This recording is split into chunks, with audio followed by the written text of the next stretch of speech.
Jazakallah, terima kasih teman-teman.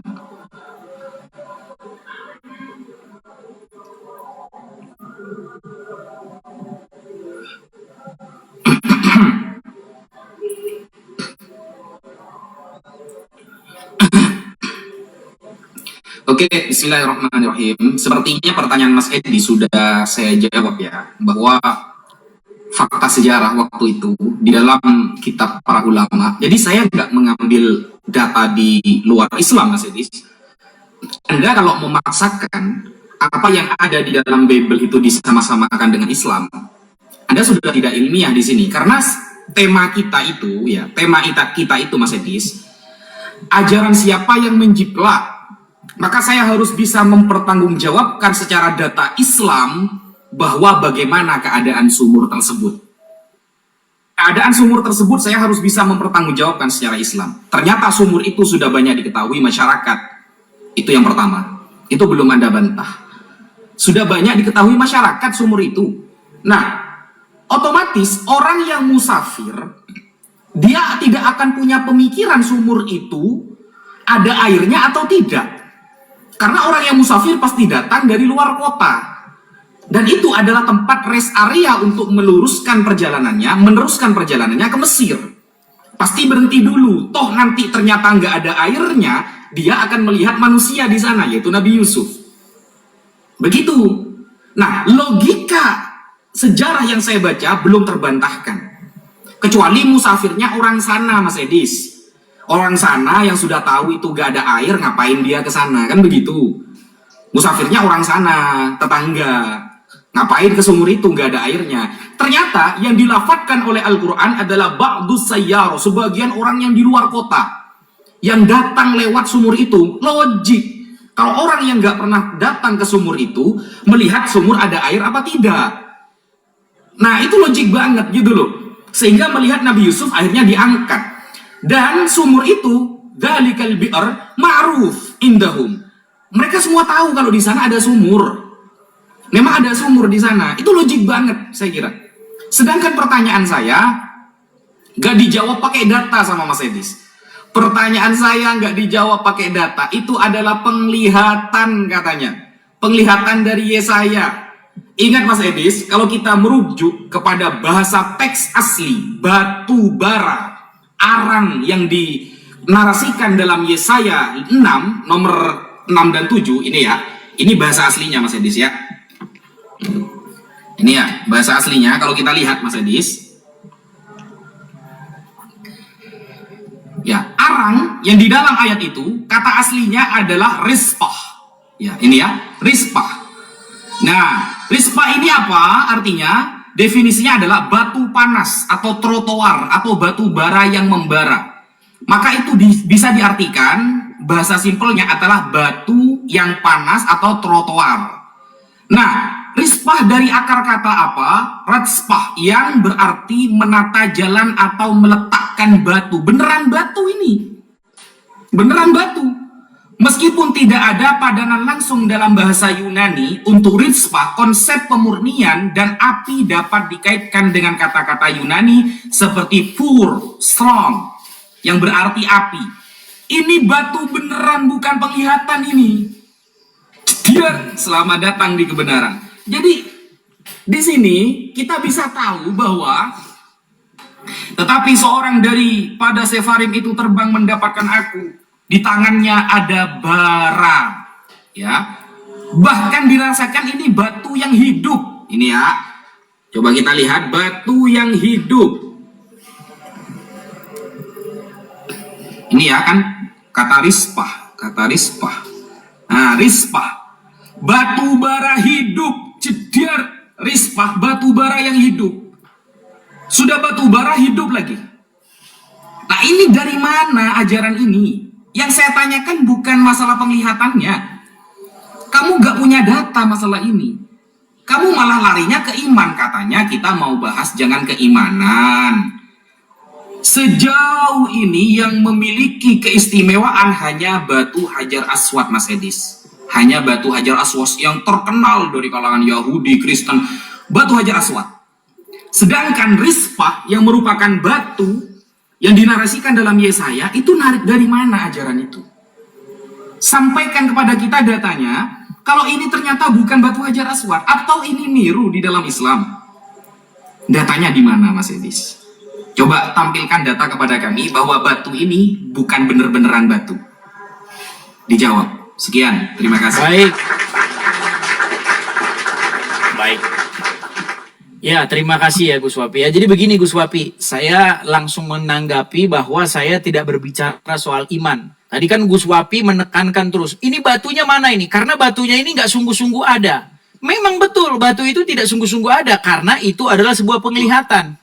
Sama seperti bagaimana dikatakan di dalam Al-Quran, ada 7 ekor lembu yang gemuk, dimakan oleh 7 ekor lembu yang kurus. Itu ada juga dalam Al-Quran. Di mana ada itu peristiwa itu? Ada lembu memakan lembu? Kan tidak ada. Itu adalah sebuah penglihatan yang memiliki makna.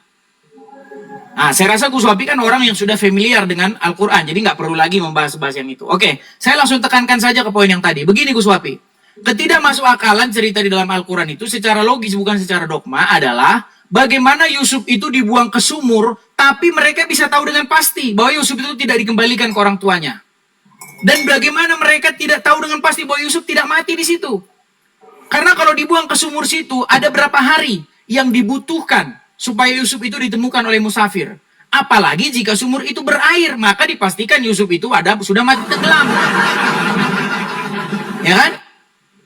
Coba, berapa hari tempo yang dibutuhkan sampai musafir itu datang menemui Yusuf dan mengambil mereka? Apakah mereka tidak merasa iba dengan Yusuf dan mengembalikan kepada orang tuanya? Nah, itu kejanggalan-kejanggalan secara ilmiah dan akademis. Oke, saya akan tunjukkan bukti yang lain. Nah, teman-teman, apakah hanya Yusuf itu saja yang dalam tanda kutip yang dijiplak oleh Al-Quran? Tidak. Bagaimana Musa di dalam Bible ketika dia sedang menggembalakan domba, dia menggembala, lalu dia melihat semak belukar yang menyala. Ini ingat kejadiannya di siang bolong. Ya, bukan kejadian di malam hari seperti cerita Al-Quran. Nah, ketika Musa mendatangi semak yang menyala itu, the burning bush itu, dia datang, lalu dia mendengar suara dari api yang menyala itu. Dia bilang, Musa, Musa, tanggalkanlah sendalmu dan seterusnya dan seterusnya. Lalu di sini ada sebuah narasi bagaimana Musa itu menolak. Dia nggak mau. Utus saja orang lain. Saya nggak sanggup. Lalu Tuhan memberikan tanda kepada Musa. Tuhan bertanya di sini. Saya bacakan di dalam Keluaran pasal yang keempat, ya. Nih, saya baca dari ayat pertama. Lalu sahut Musa, bagaimana jika mereka tidak percaya kepadaku dan tidak mendengar perkataanku, melainkan berkata, Tuhan tidak menampakkan diri kepadamu. Jawab Tuhan kepada Musa, katanya, apakah yang ada di tanganmu itu? Jawab Musa, tongkat. Firman Tuhan, lemparkanlah itu ke tanah. Nah, bagian ini dijiplak oleh Al-Quran, tapi kacau. Perhatikan. Itu dijiplak di dalam surat Toha ayat yang ke-19. Perhatikan. Kita sebelum ke Toha, kita ke Al-Qasas dulu. Al-Qasas 31. Ya. Oke. Nah, di dalam Al-Qasas ayat berapa? Kita mulai Toha dulu, dari Toha 17. Ya, di dalam Toha ayat 17, di sini Allah bertanya kepada Musa, apakah itu yang ada di tangan kananmu, wahai Musa? Ya kan? Ini persis narasi yang dalam kitab Keluaran tadi. Lalu Musa menjawab di ayat 18-nya. Musa berkata, ini adalah tongkatku. Aku bertelekan padanya dan aku pukul daun-daun dengannya untuk kambingku. Dan bagiku ada keperluan lain lagi padanya. Ini seolah-olah Tuhan bertanya, apa fungsi tongkatnya? Ya kan? Ini Allah ini seperti bertanya kepada Musa fungsi tongkatnya. Padahal bukan itu yang ditanya. Yang ditanya apa itu yang ada di tangan kananmu. Bukan apa gunanya. Nah, lalu Musa menjawab di sini. Allah berfirman, lemparkanlah ia. Alkiha ya Musa. Nah, perhatikan. Ayat ini direvisi. Direvisi di dalam surat Al-Qasas ayat yang ke-31. Nah, di dalam narasi Al-Qasas, di sini tidak pernah ditanya kepada Musa, apa itu yang ada di tangannya. Tetapi di dalam surat Al-Qasas 31 ini, perkataannya bukan alqiha ya Musa, tetapi wa an alqi asok. Ya, yang artinya dan lemparkanlah tongkatmu, bukan lemparkanlah dia. Perhatikan, lemparkanlah dia dengan lemparkanlah tongkatmu itu sesuatu yang berbeda. Nah, kenapa bisa berbeda? Nanti akan saya tunjukkan di part berikutnya. Sabar teman-teman, saya nanti akan tunjukkan. Waktu sudah habis, silakan Bu Saul. Silakan. Meksore.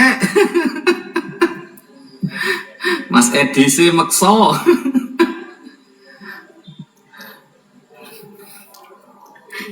Mas Edi maksa banget gitu loh.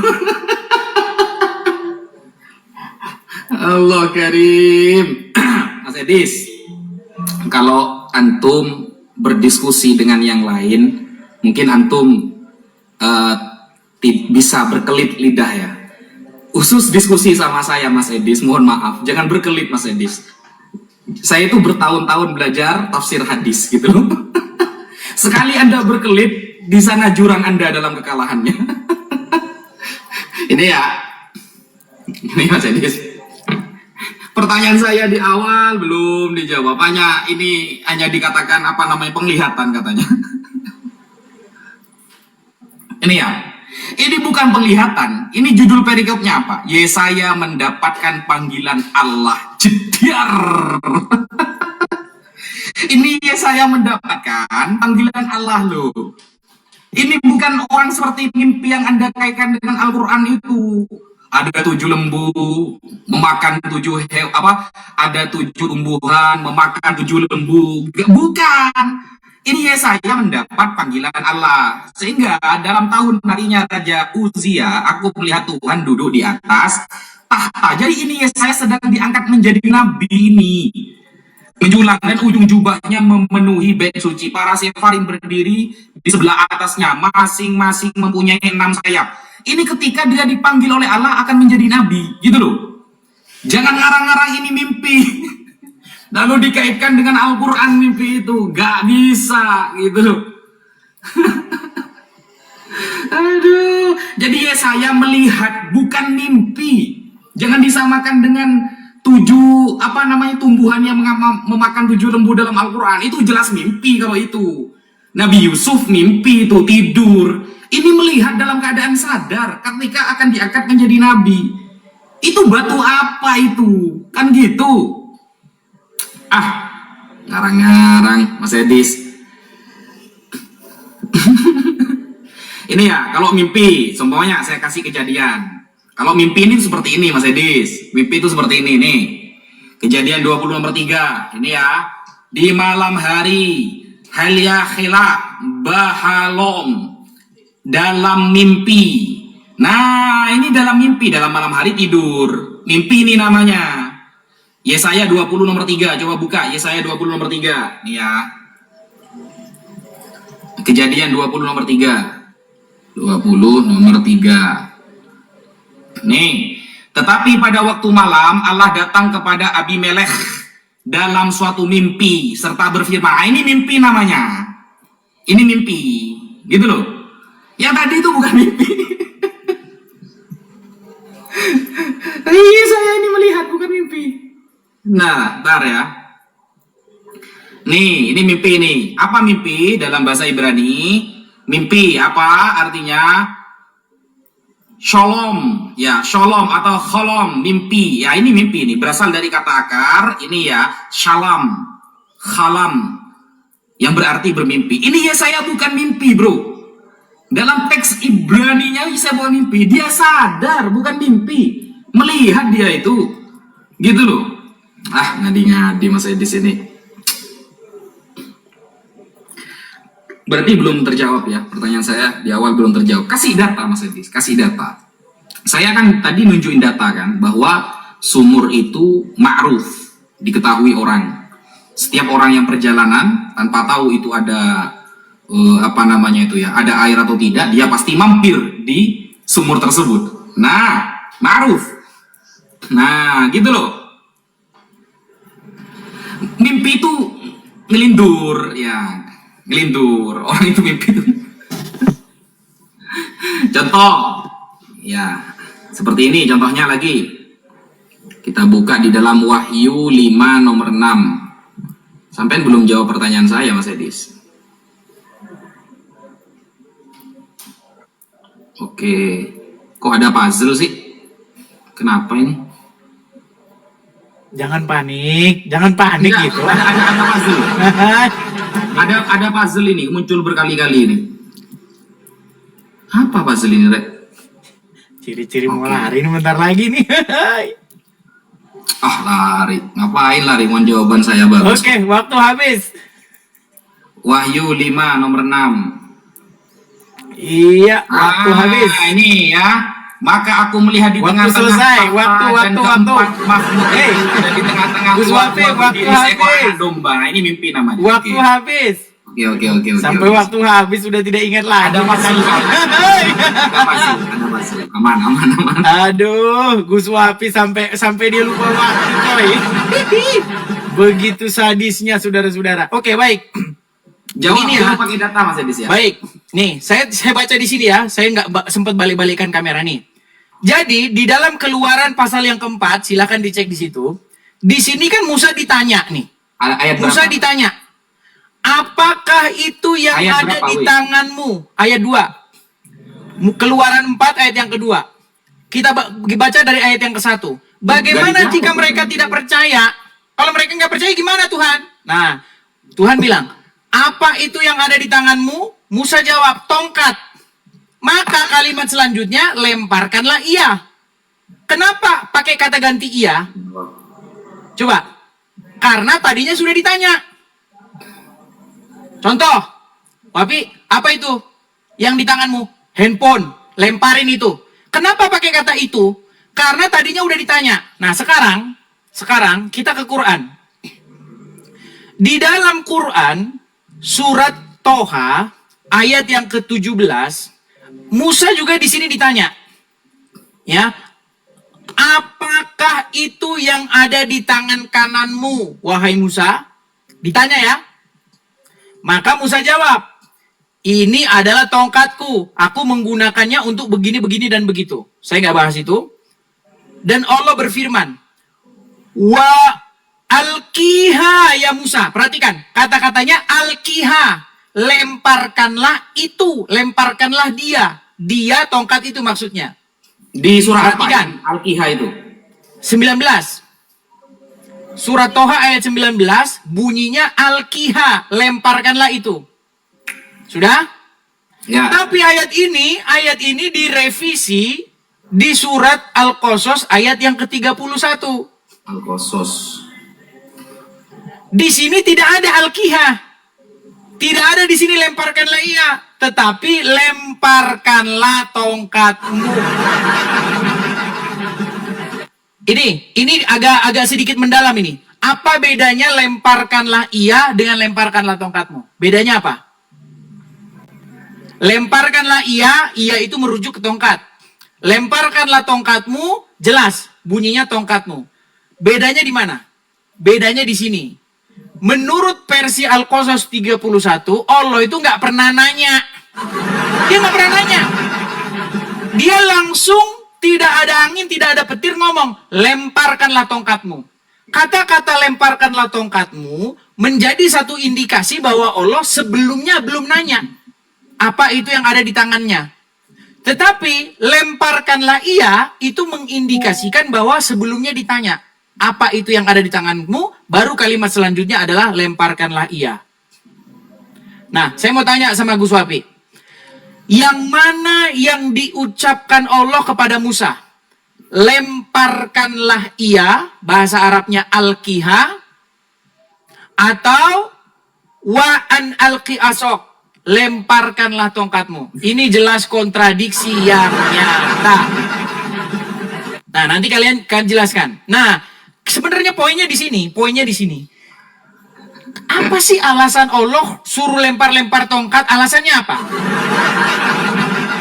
Coba. Di dalam Bible alasannya itu adalah karena Musa itu bilang sama Tuhan, kalau mereka nggak percaya sama saya gimana? Coba suruh-suruh saya ke Mesir, mau anu dan sebagainya. Kalau mereka nggak percaya gimana? Nah, Tuhan menunjukkan kepada Musa bahwa Tuhan akan memberikan tanda. Karena di ayat berikutnya nanti dikatakan, jikalau mereka tidak percaya kepadamu, maka engkau harus melemparkan tongkat, mengambil air dari sungai, dan lain sebagainya, dan lain sebagainya. Itu tanda-tanda mukjizat yang ingin dibuat di hadapan orang Israel, bahwa Musa sungguh-sungguh diutus. Nah, yang menjadi pertanyaan kepada Gus Wapi, coba, alasan Musa disuruh lempar-lempar tongkat itu kenapa? Dan tolong jawab itu. Ini agak dalam ini, Gus Wapi. Kalau Gus Wapi nggak paham, ini sangat kita repot ini. Coba, di dalam surat Al-Qasas, adakah di situ Musa ditanya, apa itu yang ada di tangan kananmu? Nggak ada. Musa nggak ditanya. Makanya tiba-tiba berbunyi, lemparkanlah tongkatmu. Ini nggak ada angin, nggak ada petir. Lemparin tongkatmu Musa. Tapi di ayat yang lain, bukan lemparkanlah tongkatmu, tetapi lemparkanlah ia. Coba fokus. Saya rasa teman-teman udah nangkep apa yang saya maksud. Silakan. Silakan.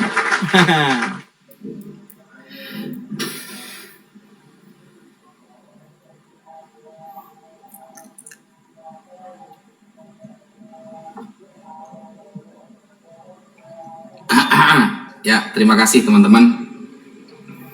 Ini kenapa pertanyaan saya yang masalah batu itu tidak dijawab, Mas Edis? Coba fokus dulu, masalah batu itu dijawab, baru beralih kepada pertanyaan lain. Pertanyaan Anda itu gampang-gampang sebenarnya. Gini loh, tadi surah Yusuf sudah terjawab. Mas Edis sudah terima dengan data saya. Sekarang berganti kepada pertanyaan yang Musa. Dan saya menjawab pakai data, Mas Edis. Bukan data dari Bible. Fokus kepada Islam, made in Islam, tafsir para ulama. Itu data saya dari sana. Sedangkan dari tadi saya menunggu jawaban dari pertanyaan saya, masalah batu. Yesaya bukan mimpi. Dia melihat, bayangkan. Itu melihat bukan mimpi. Itu sudah saya kasih ya. Khalam, mimpi, atau halam ya. Makanya kalau di dalam bahasa Arab, tafsirul ahlam, tafsir mimpi-mimpi, kan begitu. Dalam Ibrani halam, mirip ya, karena Ibrani itu dengan bahasa Arab satu akar. Nah itu mimpi. Sedangkan Yesaya bukan mimpi. Mas Edis jawabnya pakai mimpi, gak ada data lagi. Bayangkan, datanya mana? Itu saya minta Mas Edis. Sehingga kalau pertanyaan-pertanyaan kemudian kedua, ketiga, masalah Nabi Musa, mau masalah Nabi Adam sekalipun, saya bisa menjawab pakai data, Mas Edis. Apalagi pertanyaan yang tadi ini ya. Ini surah Toha. Berawal dari ayat ke-17. Wa ma tilka biyaminika ya Musa. Apa yang ada di tangan kananmu, wahai Musa? Lalu Allah mengatakan, Nabi Musa mengatakan, menjawab, qala hiya asai. Ini adalah tongkatku. Atawakka'u 'alaiha wa ahushu biha ala ghanami waliya fiha ma'aribu ukhra. Jadi tongkatku ini bisa apa? Ya, aku bersandar kepada tongkat ini, merontokkan daun-daun dengan tongkat ini untuk makanan kambingku dan memiliki keperluan lain. Itu perbincangan Allah, perdiskusian Allah dengan Nabi Musa. Kemudian ayat selanjutnya, qala alqiha ya Musa. Allah berfirman setelah ada perdiskusian dengan Allah, antara Nabi Musa dengan Allah, bertanya tentang masalah tongkat. Lalu Allah mengatakan, alqiha ya Musa. Lemparkanlah tongkat itu, wahai Musa. Bukan lemparkanlah tongkat itu, lemparkanlah itu. Astagfirullah. Ini gini ya, kalau kita belajar berdiskusi dengan orang yang nggak pernah belajar bahasa Arab, ini Mas, nih ya. Lemparkanlah itu. Lalu Mas Edis mengira itu ini bukan tongkat begitu. Saya mengira itu tongkat. Oh, nah, qala alqiha, ha ini kan apa? Tongkat. Ha ini adalah kata ganti, tongkat. Lalu apa yang dipermasalahkan? Yang dipermasalahkan di ayat yang lain tidak ada lemparkanlah itu. Lah, Di dalam Al-Qasas juga sama. Ini kita jawab ya satu-satu ya. Qala, Allah berkata, alki fi'il amar. Hukumnya mabni, wa fi'lu amrin wa mudiyin bunya, mabni. Nah, ha sebagai kata ganti. Ha ini kembali kepada lafal aso, karena lafal aso ini adalah mu'annas, diakhiri dengan alif. Ya Musa. Lalu kita buka contohnya dalam surah Al-Qasas. Ya, Al-Qasas nih, Qasas. Ini kita buka Al-Qasas. Al-Qasas. Ayat berapa tadi Mas Adis? Al-Qasas ayat yang ke 31. Di situ tidak ada al-kiha, tetapi wa an alqi asok. Nah, 31. Oke. Nah, ini ya. Sama-sama menggunakan lafal alki, fi'il amar juga, kata perintah. Tadi kan alki, sama-sama alki, kata perintah. Bedanya, tadi menggunakan kata ganti domirha, ini menggunakan lafadznya asoka. Beda ya? Lafal aso ini mu'annas, diakhiri alif. Artinya Kenapa nggak perempuan. al-kiha juga? Ha, kenapa hanya diganti? Kenapa nggak al-kiha di situ? Astagfirullah. Kena dia. Loh. Kena. Ini lafal muta'addi Mas Edis ya. Lafal muta'addi membutuhkan kepada maf'ul. Maf'ul mau disebutkan Oke, atau waktu diganti saya. domir sama saja. Waktu saya. Ini saya Kena kasih contoh dia. yang lain ya. Kena. Saya kasih contoh yang lain selain ini. Wah, Kasih contoh yang sudah lain. memerah Ini saya kira wajahnya. pertanyaannya Sudah apa memerah. guys gitu loh. Ini saya kasih contoh yang lain Waktu selain udah ini. habis loh, Gus. Oke lanjut. Oke. Baik. Teman-teman sekalian, saya akan tunjukkan ya bagaimana Ya, saya di kasih sini contoh yang sebuah, lain. sebuah revisi, terjadi sebuah revisi. Saya balik dulu kamera saya ya. Nih, Gus Wapi nih. Nih. Kenapa di sini saya katakan sebuah revisi Gus Wapi? Gini, menurut surat yang Al-Qasas, itu menurut surat yang At-Toha, Musa itu kan ditanya. Dia ditanya nih. Nih, lihat ya. Menurut surat Al-Qasas, Jawab dulu surat yang batu. At-Toha, gimana? Jawab dulu yang batu. Sebentar, ini fokus kita di nih, lihat nih. Qala, berkata, ya kan? Apa di sini dikatakan?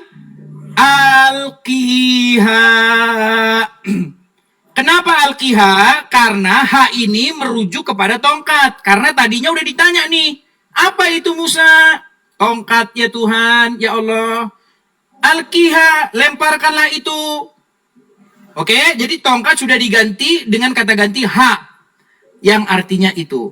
Nah, sekarang kita ke surat At-Toha, Al-Qasas 31. Apakah di sini bunyinya alqiha? Di sini bunyinya bukan alqiha. Bunyinya jelas-jelas di sini wa an alqi asok. Asok. Kenapa di sini asok? Kenapa di sini dikatakan lemparkanlah tongkatmu, bukan lemparkanlah ia? Karena di sini nggak pernah ditanya. Musa di sini nggak pernah ditanya apa itu yang ada di tangannya. Di sini nggak pernah ditanya. Nah, yang menjadi pertanyaan begini, Gus Wapi. Coba, menurut surat Al-Qasas ayat 31, pernahkah Allah bertanya kepada Musa tentang apa yang ada di tangannya? Jawabannya sudah pasti tidak pernah. Makanya perintahnya bukan alqiha, tetapi wa an alqi asok. Wa an alqi asok, lemparkanlah tongkatmu. Kenapa lemparkanlah tongkatmu? Karena Musa tidak pernah ditanya. Tetapi yang di sini bunyinya bukan lemparkanlah tongkatmu, lemparkanlah dia. Kenapa dia? Karena tadinya Musa ditanya tentang apa yang ada di tangannya. Nah, di sini sudah jelas revisi.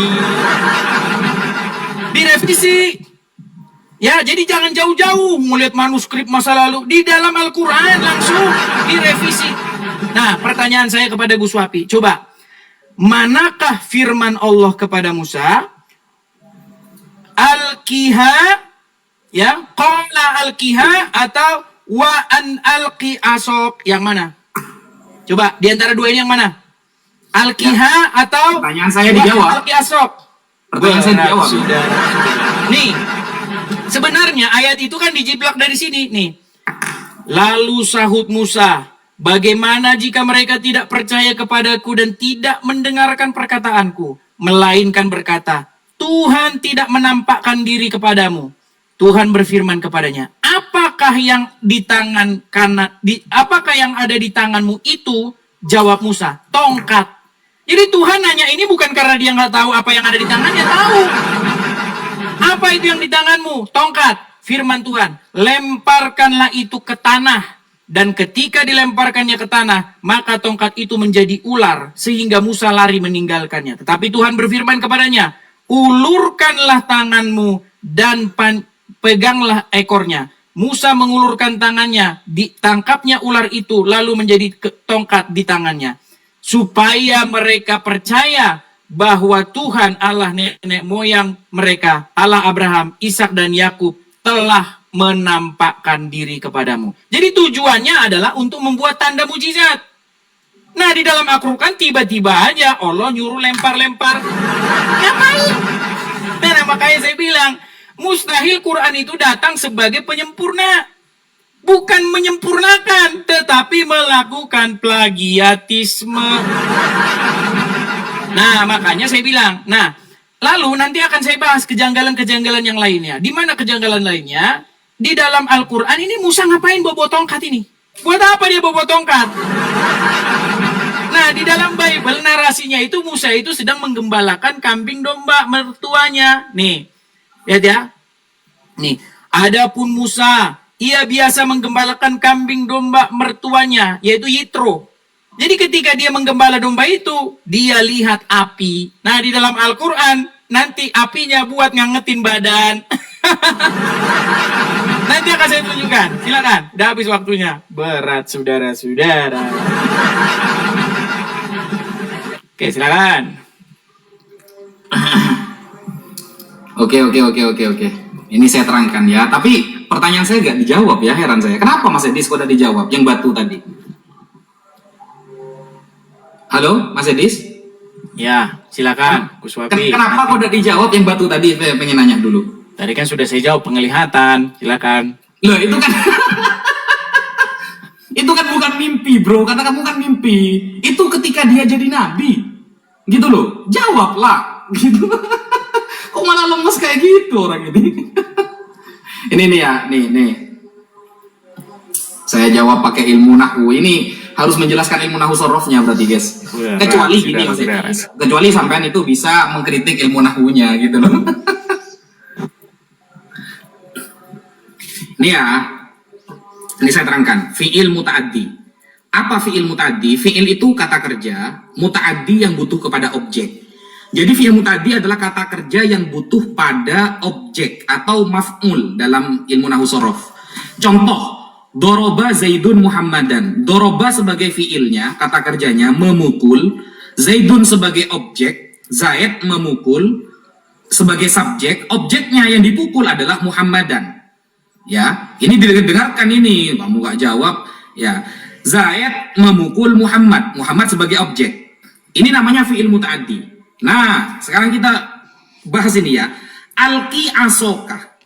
Alki ini adalah fi'il amar yang fa'ilnya mustatar wujuban. Disimpan secara wajib karena kata perintah. Ya, karena kata perintah. Alki. Lemparkanlah. Siapa subjeknya? Musa. Karena menggunakan fi'il amar, maka subjeknya disimpan. Nah, asoka sebagai objek, maf'ulnya. Karena ini fi'il muta'addi.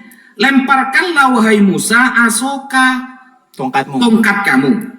Nah, sama dengan ini. Alki, alki fi'il amar, ya, alki fi'il amar berarti kata kerja yang menyimpan subjeknya yaitu Musa, ya. Lemparkanlah wahai Musa, maksudnya asoka, Betul. objek. Kenapa pakai H? Nah, kecuali begini Mas Edis, sampai menemukan dalam literatur bahasa Arab tidak boleh H ini disebutkan sebagai fa'ilnya, tidak boleh. Sebagai objeknya, maf'ulnya. Nah, baru kamu akan mengatakan, wah ini direvisi. Lah, sampai nggak Kenapa pernah menemukan. kenapa bukan Alkiha? Ya itu. Kenapa Alkiha? Makanya saya jelaskan, tunggu dulu, ini waktu saya kan, jangan dipotong, gitu loh. Sampai Anda kalau menemukan di dalam bahasa Arab, fi'il muta'addi wajib menyebutkan maf'ulnya, baru. Berarti ada revisi nih, salah nih Al-Quran secara tatanan bahasa Arab. Ternyata penyebutan objek atau diganti dengan isim domir itu ha, ada huwa, ada hu, ada huma. Ini sama saja ini, gak ada bedanya, gak merubah makna ini bro. Kecuali kamu menemukan ya aturan dalam bahasa Arab, fi'il muta'addi harus menyebutkan objeknya, asok harus begitu. Tidak boleh diganti dengan kata ganti isim domir. Nah, baru keren. Begitu loh. Nah, sudah ya. Itu sebenarnya ilmu nahu sorof. Nggak nangkep, Jadi, Gus Wafi nggak Mas nangkep Edis juga. sebenarnya nangkep apa enggak saya nggak paham ya. Ini Enggak, Gus Wafi nggak nangkep, sayang. Ini Nanti saya jelasin lagi. Tunggu dulu, jangan dipotong. Ini waktu saya bro, gitu loh. Anda dari tadi motong-motong. Pertanyaan saya dari awal tidak Anda jawab. Ya. Hanya masalah penglihatan.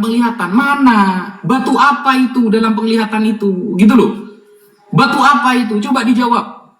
Saya pengen dengar jawaban Anda menggunakan data bahwa penglihatan yang datang kepada Yesaya itu bukan Yesaya tidur, bukan. Itu memang benar-benar melihat. Ya, bukan tidur dia. Itu batu apa? Dari tadi saya nanya nggak dijawab. Hanya cuma seperti itu. Giliran saya harus menjelaskan dengan datanya. Kan nggak imbang kan kalau seperti ini kan. Kalau pertanyaan seperti ini receh, ini bab nahwu sorof ini, fi'il muta'addi ini sudah di luar kepala saya. Cuma karena kamu tidak pernah belajar bahasa Arab, sehingga kamu itu pusing gitu loh. Kok bisa ada kata ganti domir, lalu yang satu menyebutkan objeknya. Nah itulah kegabrulan Mas Edis. Nanti saya akan bertanya, ya, saya akan ada pertanyaan baru. Kalau batu ini kan sudah gak dijawab sama sekali ya. Mas Edis sepertinya sudah menyerah dengan pertanyaan itu. Dia hanya mengatakan ya sudahlah itu penglihatan. Mau gak mau, suka gak suka kamu ya sudahlah itu penglihatan. Gak usah pakai data, gak usah pakai apa. Ya sudah. Itu kita menunjukkan bahwa dari tadi kita menjelaskan pakai data, saudara. Kita pakai data. Mas Edi sama sekali gak pakai apa-apa sama sekali. Ya, kita akan ada pertanyaan baru setelah ini ya. Akan ada pertanyaan baru.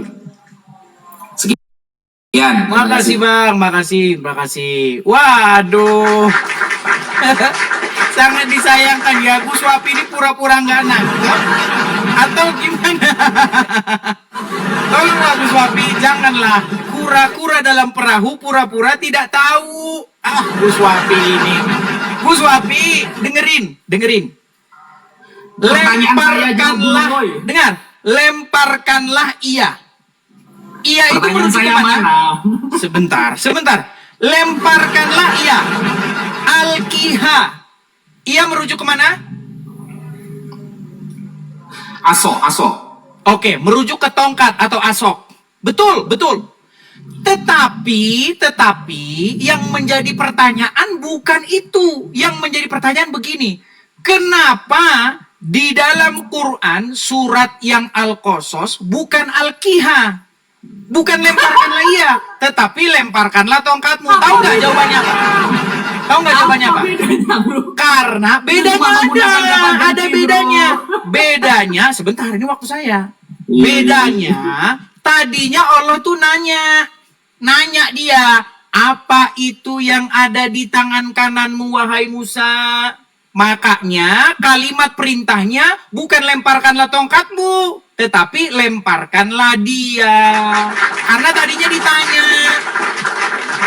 Sudah paham? Ya, lanjut aja kan waktu Nah, ini. sedangkan yang di versi Atoha, ya kan? Yang versi Al-Qasas nggak pernah ditanya. Musa itu nggak pernah ditanya.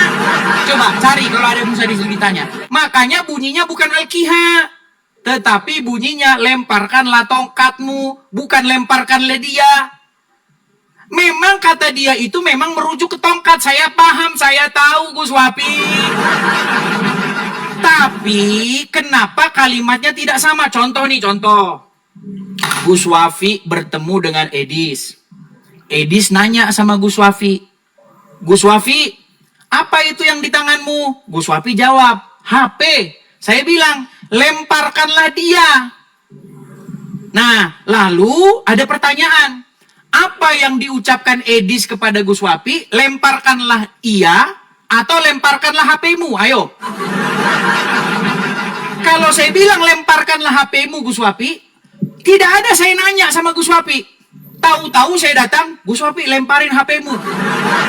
Saya nggak nanya itu. Apa itu yang di tangan kananmu? Nah, saya rasa Anda sudah paham nih ya. Kalau pura-pura nggak paham lagi, nggak tahu lagi saya. Makanya saya bilang, wa an alqi asok, ya, dan lemparkanlah tongkatmu, direvisi oleh surat Toha.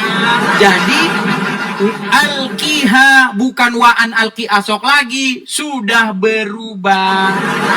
Nah, jadi pertanyaannya sekarang poinnya, ini poinnya. Mana yang benar?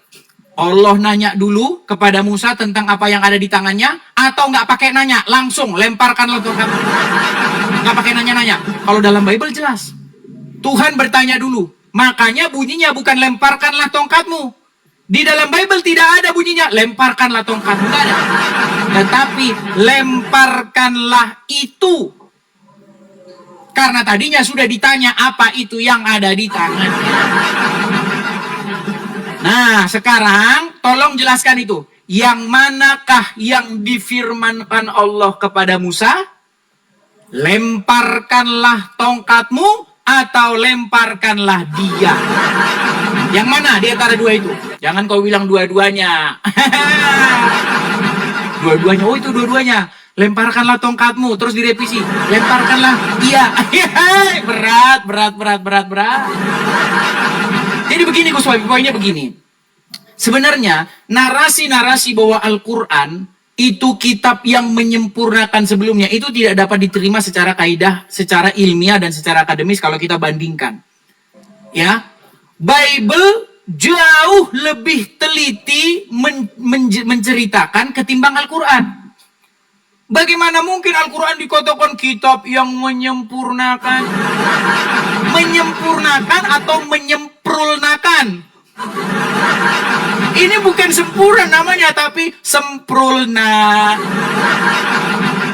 Itu yang pertama. Nah, sehabis ini nanti saya kita... mana ini? Gue gak dijawab.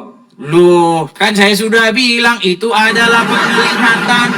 Kalau memang itu bukan penglihatan, Tuhan bertahta sampai jumbai jubahnya memenuhi bait suci, berarti bukan cuma Yesaya yang lihat. Berarti ada orang lain yang lihat. Tapi nanti fokusnya ke situ aja, Gus Wapi. Karena Anda tidak memiliki teks pembanding. Kalau Anda tidak memiliki teks pembandingnya, itu tidak bisa. Tapi ini kan saya punya teks pembandingnya. Yang sudah lebih tua, dijiplak oleh Quran yang datang ribuan tahun. Terima kasih teman-teman. Silakan. Hai, meninggal dia. Saya sudah menyangka. Silakan. Saya sudah menyangka, guys. Saya itu kalau sampai bertanya, Mas Edis, ya, Kristen terhebat pun sedunia ada akan bisa jawab, Mas Edis. Pertanyaan Anda sudah saya jawab secara lengkap. Kalau cuma framingan, Mas Edis, ya. Kalau cuma framingan, anak kecil bisa, Mas Edis. Ya, anak kecil bisa. Anda dengan latar belakang yang tak pernah belajar ilmu nahwu sorof, tidak pernah belajar bahasa Arab, lalu Anda mengkritik Al-Quran, itu lucu sekali. Sama dengan anak yang duduk di kelas 2 SD mengkritik dosen yang belajar biologi. Yang dikritik oleh anak kelas 2 SD adalah ilmu biologi. Itu kan lucu sekali, itu logik, Mas Edis. Kalau Anda memiliki konsep dalam bahasa Arab bahwa tidak boleh maf'ul objek disebutkan dengan isim domir, dengan kata ganti, wah itu keren, Mas Edis. Keren itu namanya. Di dalam ilmu bahasa Arab, Al-Quran ternyata salah cetak. Kenapa? Karena secara ilmu bahasa Arab, fi'il muta'addi tidak boleh menyebutkan maf'ulnya kecuali harus dengan isim yang zahir. Tidak boleh menggunakan isim domir. Nah, isim domir aja kamu nggak tahu gitu loh. Fi'il zahir, ya, fa'il secara zahir nggak tahu juga. Fi'il muta'addi Anda nggak tahu. Bagaimana kemudian saya seorang dosen biologi, seorang dosen ilmu nahwu sorof mengajari Anda yang hanya belajar terjemahan? Gitu loh, Mas Edis. Dari tadi pertanyaan saya, penglihatan Yesaya dia bukan mimpi. Tidak dijawab, nggak ada datanya. Lalu terus menyerang Al-Quran, terus menyerang Al-Quran. Dengan pertanyaan Yusuf sudah saya jawab, pertanyaan Musa sudah saya jawab. Sisi jiplaknya di mana? Kan nggak dijawab dari tadi. Nah, kalau cuma seperti itu Mas Edis, antara satu merevisi dengan yang satu, itu saya gampang mencontohkan Mas Edis. Mencontohkan Bible yang katanya Bible itu teliti lah, Bible itu keren lah. Ternyata masalah batu saja Anda tidak bisa jawab gitu loh.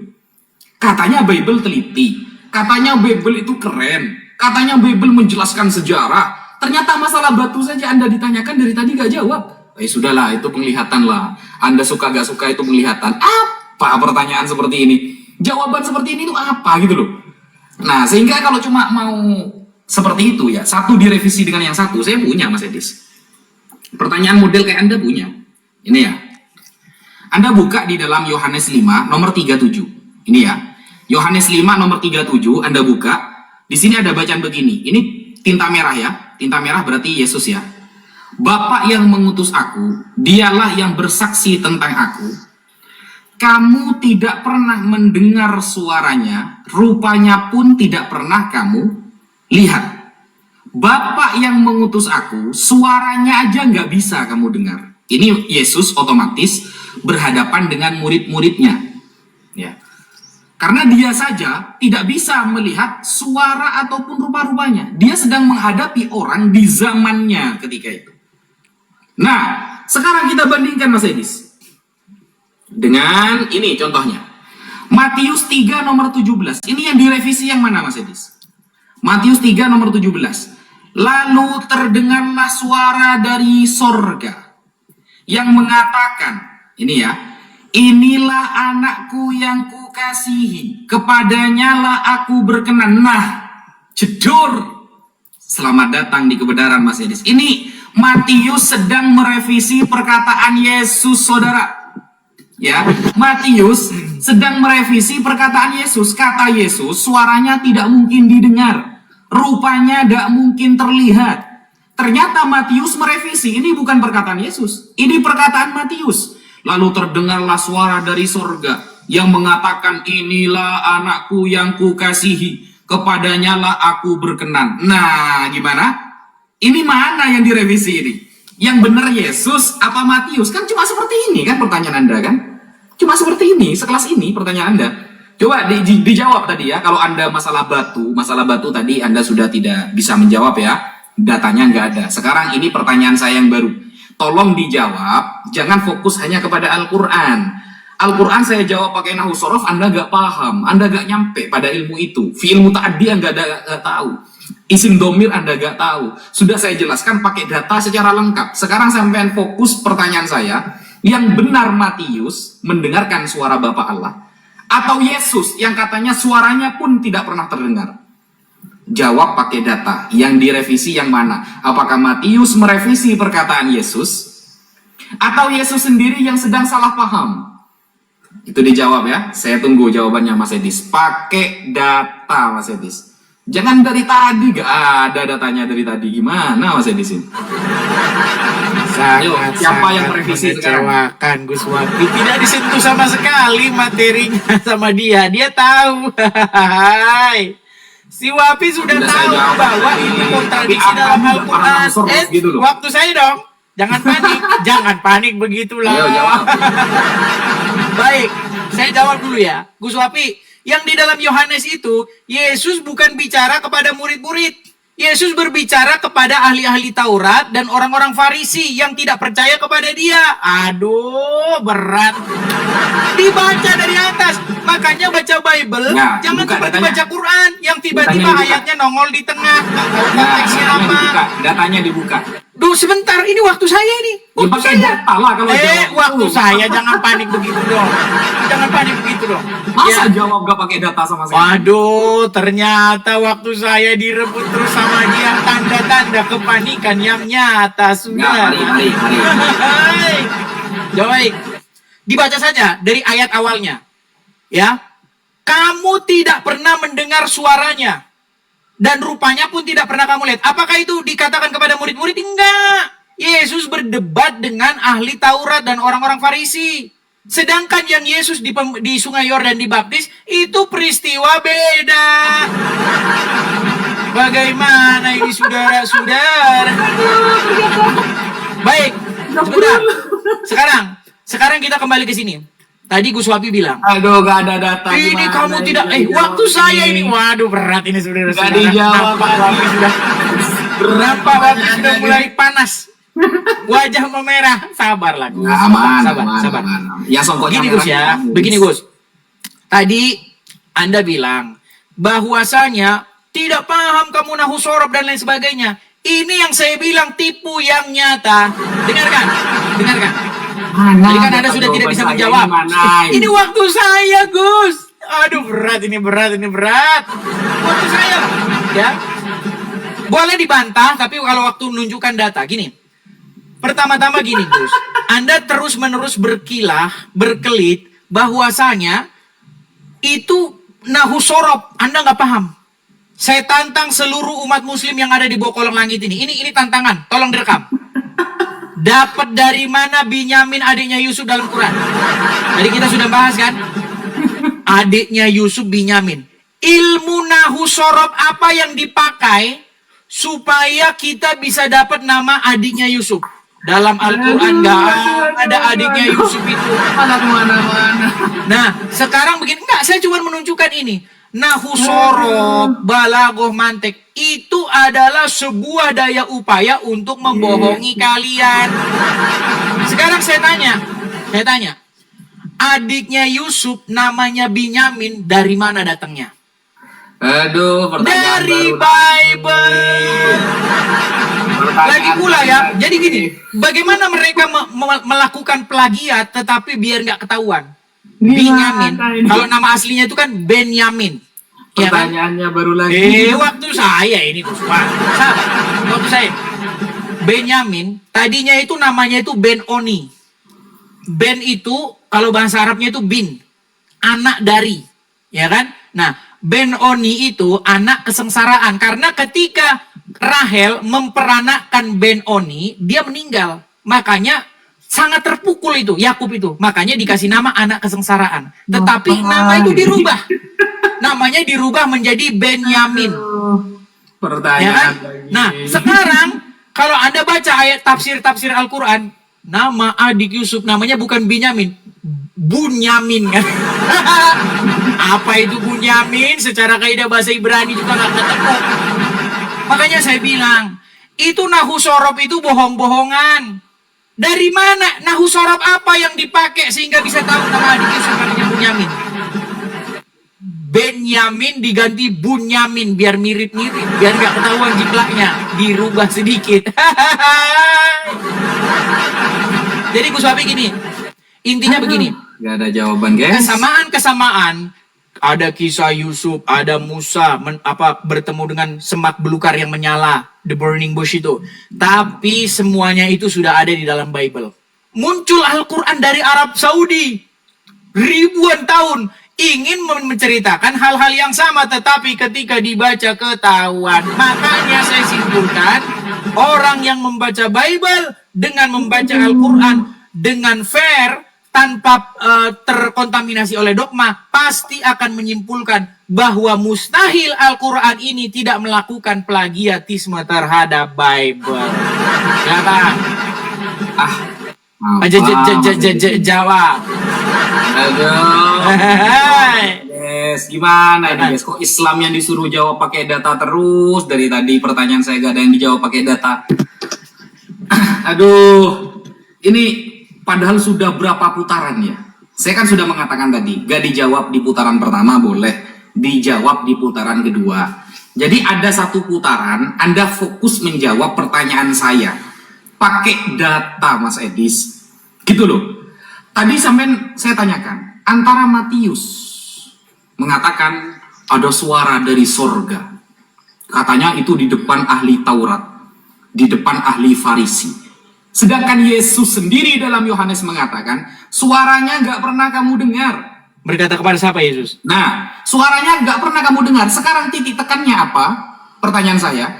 Yang benar itu suara Allah didengar apa tidak? Nah, yang benar yang Tidak mana? pernah didengar oleh ahli Taurat. Dulu, kok panas ini waktu saya. Saya Ini sedikit waktu tadi kan saya, sedikit. santai Mas Edis. Ini waktu saya ya, waktu saya. Santai dulu, jangan sampai topi Anda berwarna merah itu sudah karena panas gak bisa jawab pertanyaan saya itu. Topi Anda sudah sampai berwarna merah itu loh. Gak bisa itu Anda bisa menjawab itu. Sampai kacamatanya putih jadi hitam itu ya. Saking dari buta dari kebenaran dia guys. Titik tekannya, yang benar Matius apa Yohanes? Kalau masalah batu sudahlah, Anda tidak bisa jawab ternyata ya. Itu bukan level pertanyaan Anda ternyata. Nanti akan saya ajukan pertanyaan itu kepada orang yang levelnya di atas Anda. Mungkin para pendeta yang sudah terkenal di Indonesia ya. Nah, karena ternyata levelnya gak sampai kelas seperti itu, oke, saya turunkan level pertanyaan saya. Ya, yang direvisi. Nah, ini ya, membandingkan dua ayat antara satu ayat dengan satu ayatnya berbeda. Lalu mana yang direvisi kata dia? Oke, saya juga pernah punya pertanyaan seperti itu. Matius mengatakan suara terdengar. Yohanes mengutip perkataan Yesus, tidak akan pernah didengar suara Allah. Suara Allah gak akan pernah didengar. Bapa yang mengutus aku, suaranya tidak akan pernah kalian dengar. Nah, yang benar titik tekannya suara Bapa Allah ini didengar atau tidak.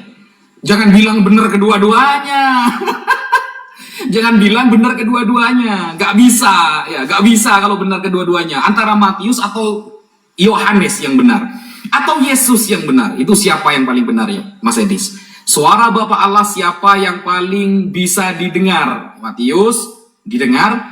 Yesus dengan tegasnya sebagai Tuhan yang menjadi manusia mengatakan tidak pernah kalian dengar. Oke, itu pertanyaannya. Satu sesi setelah ini jawab. Ya, satu sesi setelah ini jawab. Biar imbang Mas Edis. Saya sudah menunjukkan data, menjawab. Kemudian Anda sama sekali tidak menunjukkan data. Ini katanya Anda 13 tahun belajar Al-Quran. Lalu Anda mengatakan saya tantang para ahli Nahusorov menemukan masalah Binyamin.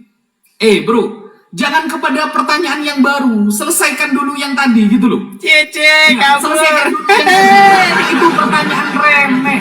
Dan Anda ketika bertanya tentang Nahusorov lalu dikaitkan dengan kisah Binyamin, itu nggak nyambung. Nahusorov itu ilmu gramatikal Arab. Binyamin itu masalah sejarah. Gak Dapat dari mana? nyambung saudara, gitu loh. Binyamin dapat dari kalau mana?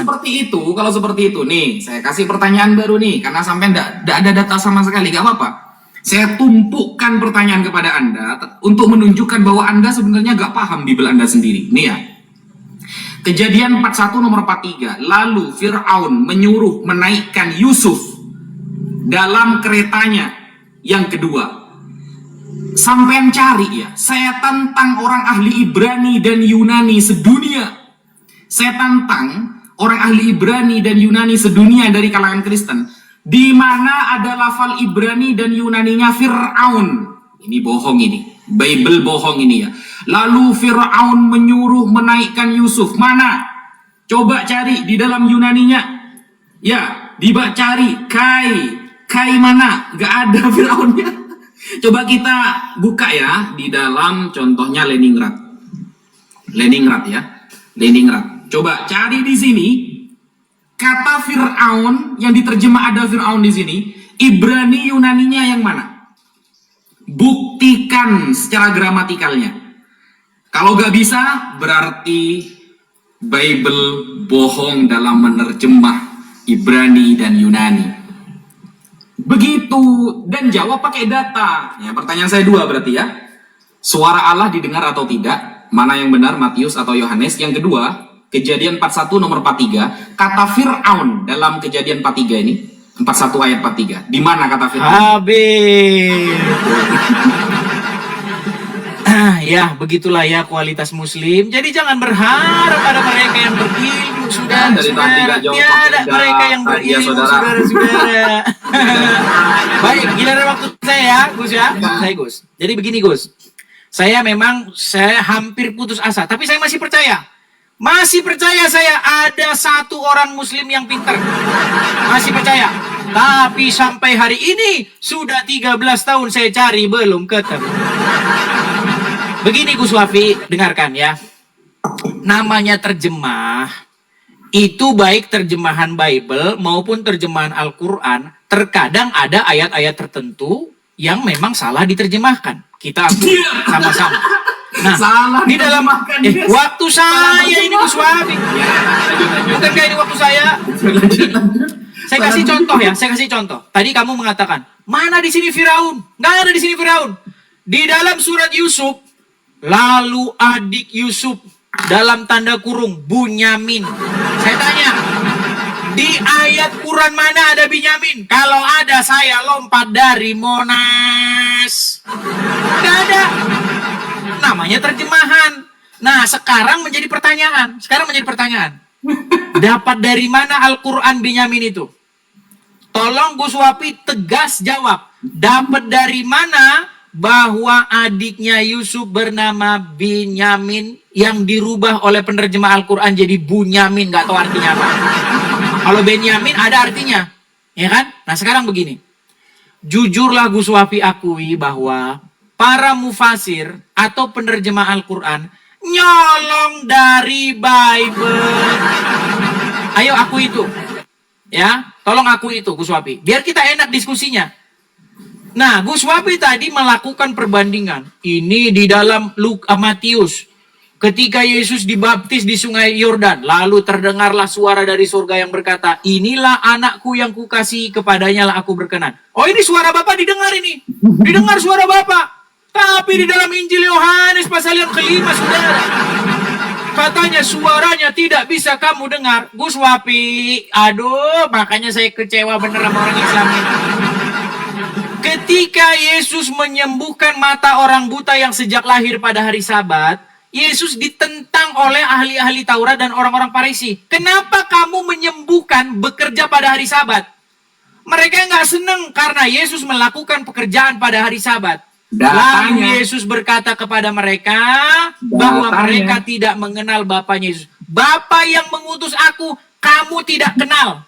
Suaranya pun tidak kamu kenal. Itu ngomong kepada ahli Taurat dan orang-orang Farisi. Data ini, weh. Lu makanya dibaca. Bible itu kalau baca dari atas sampai bawah. Setidak-tidaknya Anda baca itu satu perikop. Jangan seperti membaca Al-Quran, satu ayat tiba-tiba nongol. Nih, bayangkan. Di dalam Bible, Musa itu sedang menggembalakan domba. Lalu dia melihat penglihatan. Maksudnya apa? Maksudnya Musa itu ingin diutus ke Mesir. Ya kan? Nah, di dalam Al-Quran narasi itu dijiplak, tetapi apa? Ketika Musa melihat api di lembah tua itu, dia bilang, dirikanlah sholat untuk mengingat aku. Ini apa-apaan ini? Masa ada narasi dirikanlah sholat untuk mengingat? Dari mana jalan ceritanya? Tapi kalau ke situ Gus Wapi belum sanggup, karena Gus Wapi belum tahu apa-apa tentang Al-Quran. Gini, yang ingin saya maksudkan begini Gus Wapi, tolong kita akui bahwa para penafsir Al-Quran itu memang mengambil rujukannya dari Bible. Contohnya apa? Nama adik Yusuf itu namanya Bunyamin. Jujur Gus Wapi, itu nyolong dari Bible. Gak ada ilmu Nausorob dari mana bisa tahu adiknya orang namanya Bunyamin. Terus yang kedua, masih banyak lagi tuh. Berapakah jumlah murid Isa Hawariyun? Dari mana mereka tahu 12 Nausorob apa itu?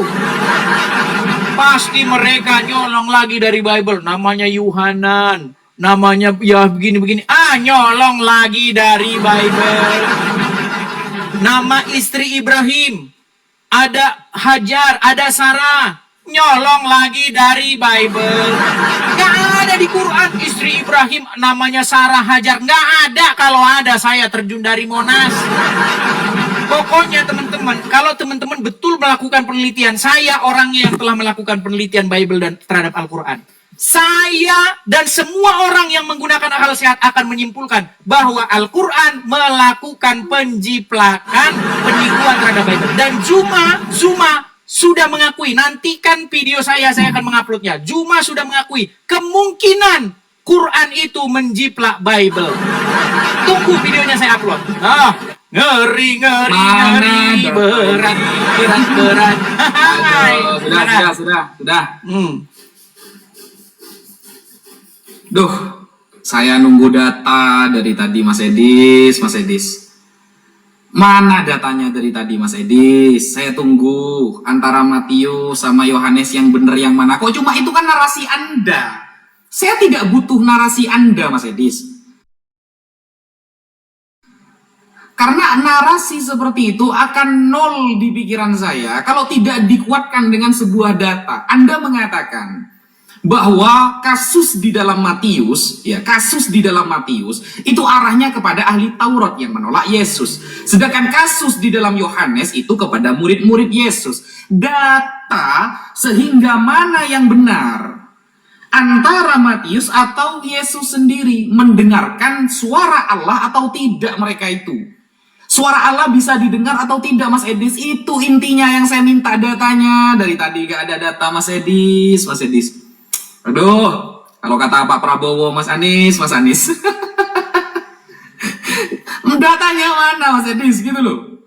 Minimal data lah tampakkan. Oh ternyata suara Allah itu bisa loh didengar. Yang benar adalah Matius. Karena saat itu Yesus sedang gak benar, kan begitu. Atau yang benar adalah Yesus. Karena Matius saat itu gabrul, semprul, kan begitu. Datanya mana? Jangan hanya narasi buta seperti itu. Kalau cuma narasi seperti itu orang lain bisa Mas Edis. Hanya bernarasi seolah-olah pendapatnya paling benar dan disahkan oleh Yesus. Gak ada kan datanya Anda dari tadi. Lalu mengaitkan masalah Binyamin. Kalau Anda mau mengaitkan masalah Binyamin, tunjukkan ayatnya. Saya kan mengatakan di awal perdebatan saya mengatakan, Anda ketika mengkritik Al-Quran, tunjukkan dulu ayatnya, lalu bagaimana paham Anda tentang ayat itu. Baru saya luruskan nanti. Anda langsung mengatakan Binyamin, lalu menantang-nantang orang ahli Nahu Sorof. Gak nyambung. Nahu Sorof itu gramatikal Arab, sedangkan Binyamin itu nama dalam fakta sejarah. Gak nyambung. Itu namanya bukan Nahu Sorof, Nahu Saraf namanya itu. Kamu sudah sakit sarafnya ini. Mengait-ngaitkan ilmu gramatikal dengan ilmu sejarah itu sakit saraf namanya, Nahu Saraf gitu. Bukan Nahu Sorof. Kemudian Mas Edis, tentang Fir'aun. Tadi kejadian 41 nomor 43, nyolong di mana Bible itu? Istilah Fir'aun. Padahal di Ibrani nggak ada, di Yunani nggak ada. Nyolongnya di mana? Lalu Anda mengatakan biasalah, namanya kitab suci itu terjadi kesalahan terjemahan itu sudah biasa. Loh, jangan langsung menyerah seperti itu Mas Edis. Jangan langsung menyerah. Tunjukkan dulu datanya baru bernarasi. Sama seperti saya tadi. Anda mau jangankan bertanya Binyamin, bertanya kakek-kakeknya saya bisa menjelaskan dengan data loh. Bahwa Binyamin anak dari ibu yang bernama Rahel ketika itu menikah dengan Nabi Yakub. Yakub adalah saudara kandung dengan Esau. Sedangkan mereka berdua adalah anak kembar dari Nabi Ishak. Nabi Ishak putra dari Nabi Ibrahim. Nabi Ibrahim dari terus. Bisa saya menjelaskan. Pakai data saya nanti. Di dalam kitab Qasasul Anbiya yang ditulis oleh Al-Imam Ibnu Katsir Ad-Dimashqi. Ada datanya. Semua ada datanya. Gitu loh. Tapi tolong pertanyaan saya, datanya tampilkan dulu baru Anda bernarasi gitu loh. Biar saraf Anda tidak jadi merah seperti topi Anda gitu loh. Topi Anda langsung merah itu. Tadi di awal perdebatan ya, kacamata Mas Edis tuh putih guys. Di pertengahan perdebatan dia langsung hitam kacamatanya. Jadi apa namanya ya, saking dari pusingnya tidak bisa melihat dari kebenaran ya. Tolong, nyolong di mana? Kejadian 41 nomor 43 diterjemahkan ada Fir'aun. Kalau memang itu kesalahan terjemahan, buktikan LAI bahwa LAI salah menerjemah. Buktinya mana datanya? Orang di LAI jauh lebih cerdas daripada Anda. Di sana paham bahasa Ibrani, paham bahasa Yunani. Anda Ibrani nggak bisa, Yunani nggak bisa, lalu mengatakan terjemahan LAI salah. Wah, Anda merendahkan orang-orang LAI kalau gitu. Orang di LAI itu ketika menerjemahkan mereka menggunakan para ahlinya. Bukan kayak Anda yang hanya hidup di Amerika, kacamata hitam, songkok merah, tapi nggak ada data, kan begitu. Begitu loh Mas Edis. Datanya tunjukkan Fir'aun ini nyolong dari mana. Karena dalam bahasa teks aslinya Ibrani dan Yunani nggak ada istilah Fir'aunnya. Kata Fir'aunnya nggak ada. Dijawab dulu satu sesi Mas Edis. Baru nanti akan saya jawab pertanyaan Anda. Kalau Anda bertanya Binyamin, sebutkan ayatnya, suratnya, saya jawab dengan menggunakan data. Sekian, terima kasih.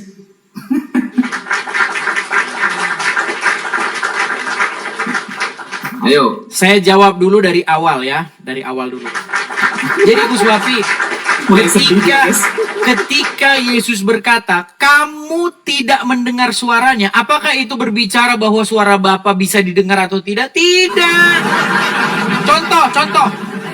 Ya, kamu tidak makan durian. Tampil Itu dulu. bukan tentang Di apakah mix-nya. durian itu bisa dimakan atau tidak. Mix-nya Ini dulu. bagaimana sih? Waktu saya ya, gini. Ya. Inilah saya bilang, saya sangat kecewa karena saya belum pernah menemukan ada orang Islam yang cerdas, belum pernah ada.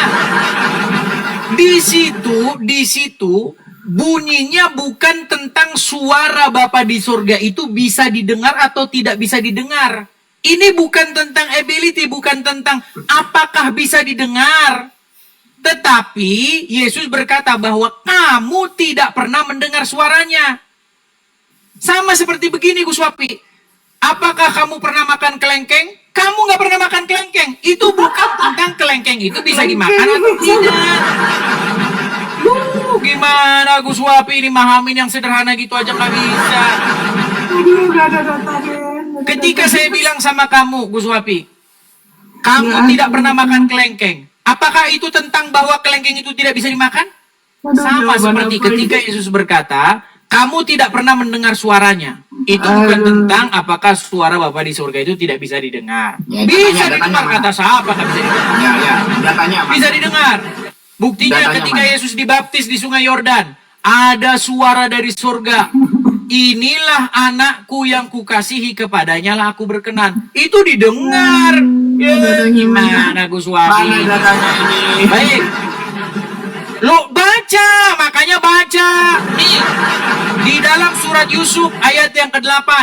Oh, kok minta-minta data? Saya ini bukan debat sama orang yang nggak pernah pegang Quran. Aduh, masa Anda tidak tahu ditunjukkan lagi datanya? Gini, Quran surat Yusuf ayat yang ke-8. Oh, mereka mau datanya. Memang mereka ini harus dibuang-buang waktunya. Saya ini nggak suka buang-buang waktu. Nih, lihat nih. Lihat nih. Ini surat Yusuf ayat yang ke-8. Perhatikan nih. Di dalam terjemahannya dikatakan begini. Ketika mereka berkata, sesungguhnya Yusuf dan saudara kandungnya dalam kurung Bunyamin. Dari mana Bunyamin ini dapat? Pastilah dari ngintip dari Bible. Coba. Seluruh orang Islam, ilmu nahu sorob, balagoh, mantek, ilmu kanuragan, kadikjayaan apa ini dapat dari sini Bunyamin? Coba. Ilmu rawe rontek, ilmu ngerogo sukmo apa ini bisa dapat ini Bunyamin dari sini? Coba jawab dari mana? Jawabannya dari nyolong dari Bible. Sudah pasti karena Bible jelas sekali adik Yusuf itu namanya Benyamin. Nah, kenapa Benyamin? Tadinya itu Ben-Oni, lalu diganti Benyamin. Ini jadi Bunyamin. Apa ini Bun? Tanpa makna. Contoh nama orang Jawa, ya. Nama orang Jawa itu misalnya siapa? Jaka, ya kan? Atau Perjaka. Kalau Perjaka diganti jadi Perjuki apa? Apa Perjuki?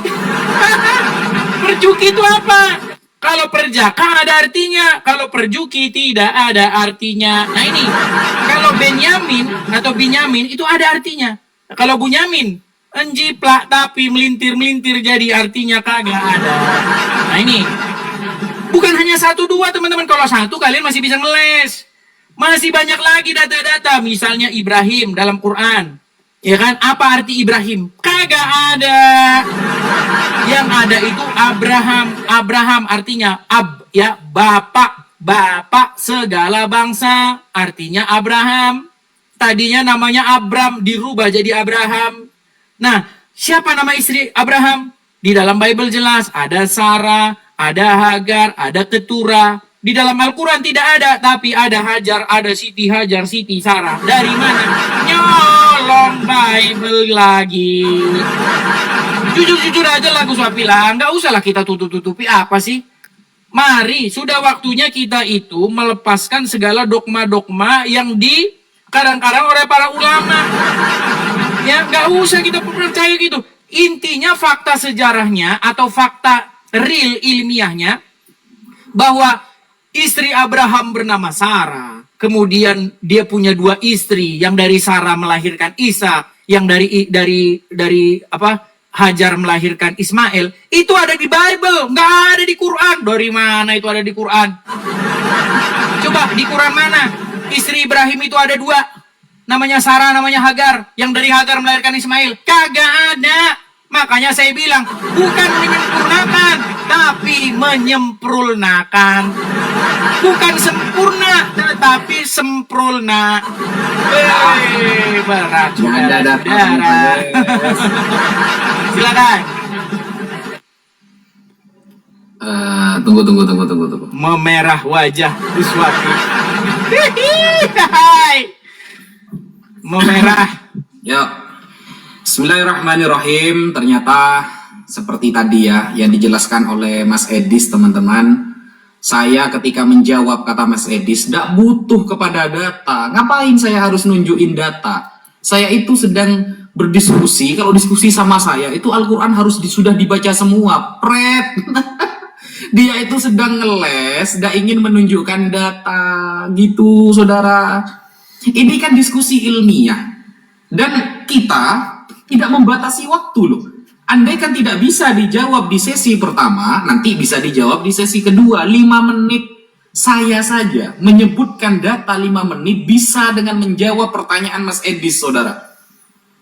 Kan keren. Islam itu keren. Data dulu ngomong. Apa gunanya data itu? Agar orang-orang tahu ya bahwa apa yang kita sampaikan itu bukan asumsi dari pikiran kita. Mana jawabannya ini, saudara-saudara? Benyamin datang dari mana? Kewanasan Mas Edis, guys. Kewanasan dia. Nah, dia pertanyaan Yusuf sudah saya jawab. Pakai kitab para ulama. Saya tidak menggunakan kitab orang lain. Kitab para ulama. Ulama nyolong dari mana? Nah, kemudian ya, yang kedua, pertanyaan Musa, saya jawab dengan ilmu nahwu shorof karena yang ditanyakan gramatikal Arabnya. Ulama nyolong dari mana nih? Tidak butuh saya kitab lain. Nah, ini kan dipotong-potong, guys. Dipotong-potong, guys. Nah, ini panas. Ulama dapat Benyamin nggak dijawab. Edis panas, guys, karena gak ada data dari tadi. Mas Edis gak ada data sama sekali dari tadi, sehingga dia itu pusing. Ulama dapat Benyamin nggak disentuh. Panik ini ya. Kalau cuma masalah Binyamin, pertanyaan yang nomor 3 ini ya. Pertanyaan nomor 3, Binyamin. Ini, saya itu setiap menjawab pertanyaan Mas Edis, pakai data dulu baru bernarasi. Bedakan antara Islam dengan Kristen, saudara ya. Contoh, ini pertama. Ini bedakan antara Islam dengan Kristen. Kalau Kristen, kalau perwakilannya Mas Edis, ngomong aja ada data framing. Bisanya cuma framing dia itu. Ini ya.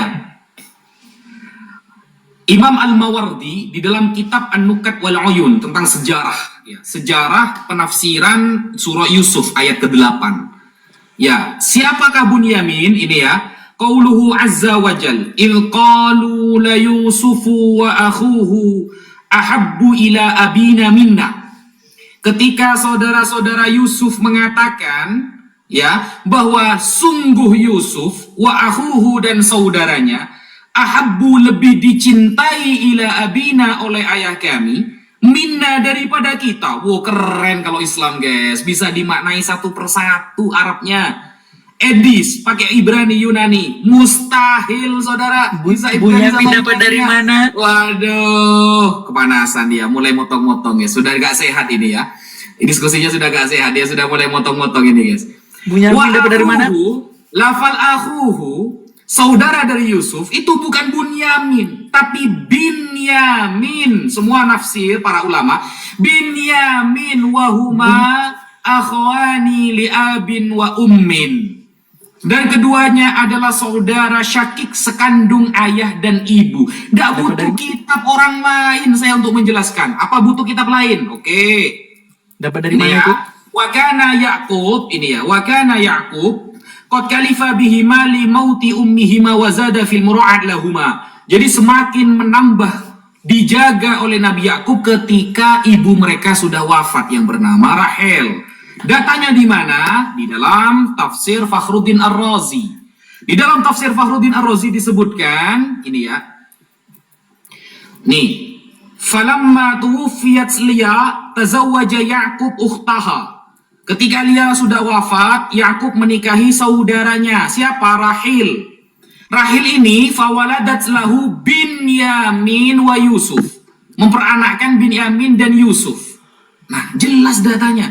Gak nyolong dari kitab orang Yahudi, saudara.